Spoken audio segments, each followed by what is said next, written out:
माड़ावा में बेली फूलाइल माड़ो रीति आइल हे।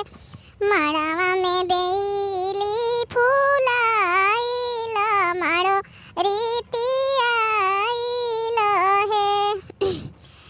माड़ावा में घूमेले श्री राम जी जे आजू सिया बिया है मोहे। माड़ावा में घूमेले श्री राम जी जे आजू सिया बिया है मोहे।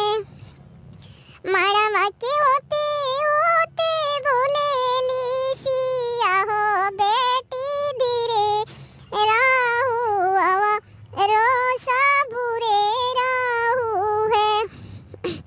बाबूजी के जंगिया हम बैठे बजब पापा जी दिहन कनिया दनवा सबेरे राम जी बिया है मोहे। कलशा के होते होते बोलेली सिया हो बेटी बचन नु है।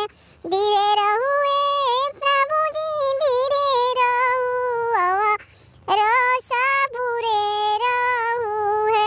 जब पापा जी दिहन कनिया दनवा सबेरे प्रभु बिया है बहे। एतने बचन राम जी सुने निहसे नी मुस्काई आए।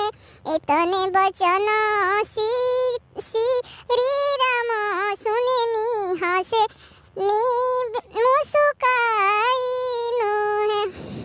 धीरे रहुए प्रभु जी धीरे रहु आवा रोसा बुरे रहु है।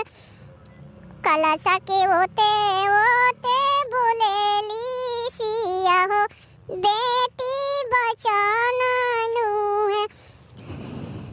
जब पापा जी दिहन कनिया